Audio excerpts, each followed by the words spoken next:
Good morning. So this video is about, as Christians, should we follow this ideology of selfishness? I've heard different terminology to describe this selfishness in the realms of, like, when it comes to like dating and marriage. There's different definitions, kind of like different ideologies, but they're basically all sisters to one another, of selfishness. Common names that I've heard online of these selfish ideologies, these selfish movements, are the red pill content, red pill movement, right? Red pill content. Let's see. I really don't know much about blue pill content or whatever, but I've heard mainly red pill content, and then also in the same kind of like related to that for women. I don't think there's a name specifically for the selfishness for women, at least not that I've heard of yet. Maybe I'm pretty sure they'll come up. Oh, you know what? There is like different, I guess, ways to describe it. Some people call it desperate women, or placehold women, or versus like black hat versus like I don't know. There's just so many ideologies, guys. There's just, where do I begin? Like, this is crazy.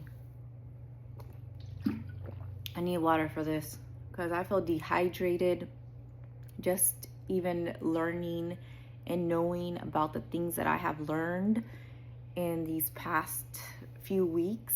Like, I'm mind blown. And this is not going to be a short video. And this is about dating.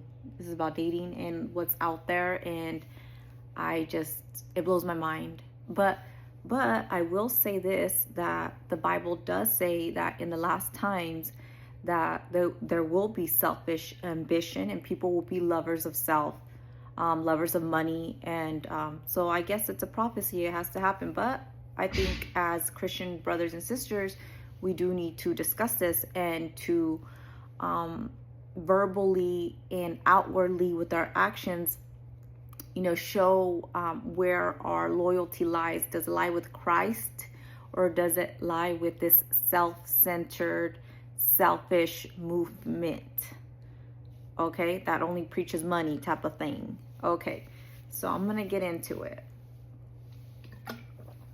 Okay. Oh my gosh, guys. Like, oh my gosh. So, like, I've been hearing talks about this selfish movement. And again, it's called different names pertaining to the audience they're trying to target, like for males, for women. It depends who they're trying to target.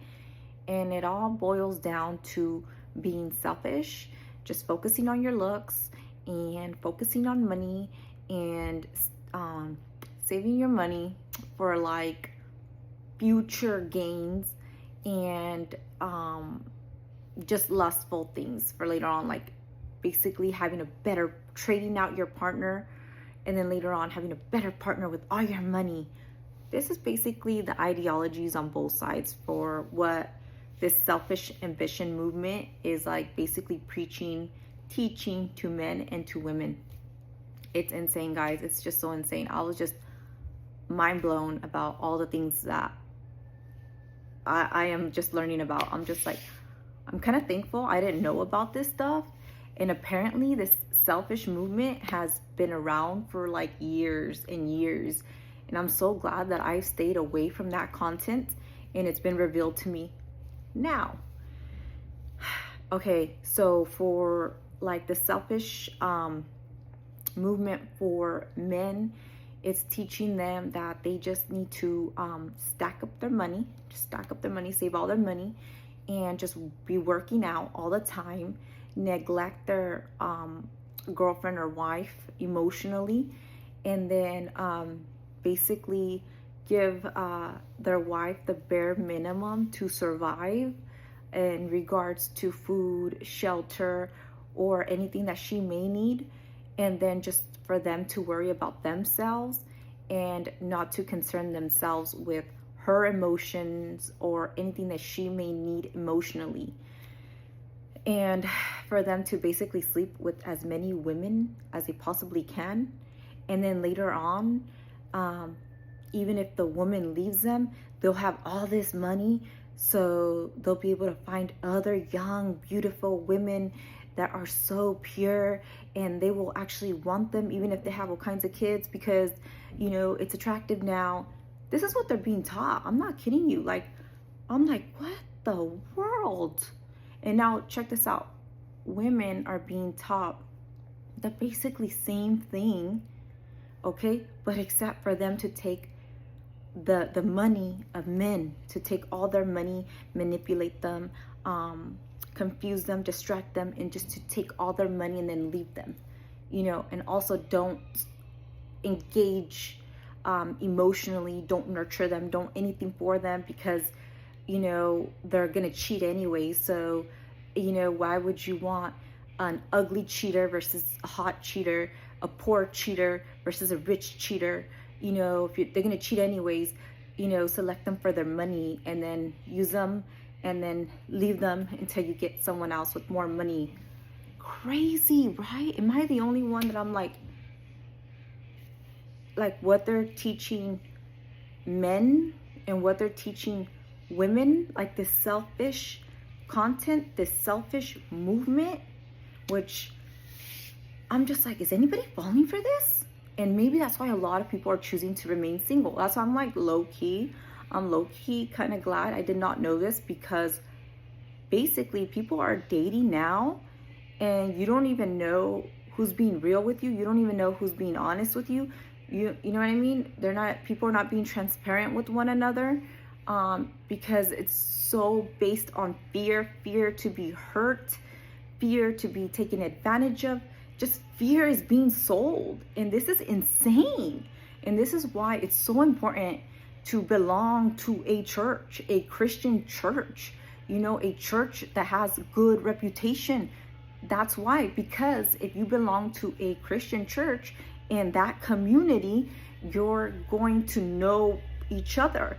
And hopefully, let's say like your potential husband, you know, goes to that church and you're in Bible study, or, you know, people know each other, right? And with that being said, you know, you build your reputation. So if that person's not a good fit for you, someone's going to say something, right? And vice versa. Now, if the church doesn't have a good reputation or doesn't have good leaders, falls, right? So I think that's why community is extremely important, especially now with online dating and all this stuff. It's like, do you really know someone? You could be dating them for years and years and years, but do you really know them? Yeah, you know their friends, you know their family, you know their mom and dad, you know their whole history, but do you really know them, right? And this is where, if you are attending a church, they're not going to lie for them if it's a reputable church. And this is where it's really important. Well, anyways, I'm probably going to do several videos about this selfish movement and content, because I think as Christian brothers and sisters, we need to say no. Yeah, do they use some truth of the Bible? Because they try to say it's Christian based, right? The red pill movement tries to say it's Christian based. No, it's not. Yes, do they use some Bible verses and then twist the rest? Yeah, but that's deception, right? Because deception uses truth twisted. Remember that. Because if they try to sell you an outward lie, you're not going to believe it. So same for both parties, for men and women. So yeah. So I just want to do not a quick video, but just my thoughts on this. And as Christian brothers and sisters, we need to reject this. And yeah, I'll probably do more videos about this, but I hope you guys have an amazing day. I love you guys. Bye.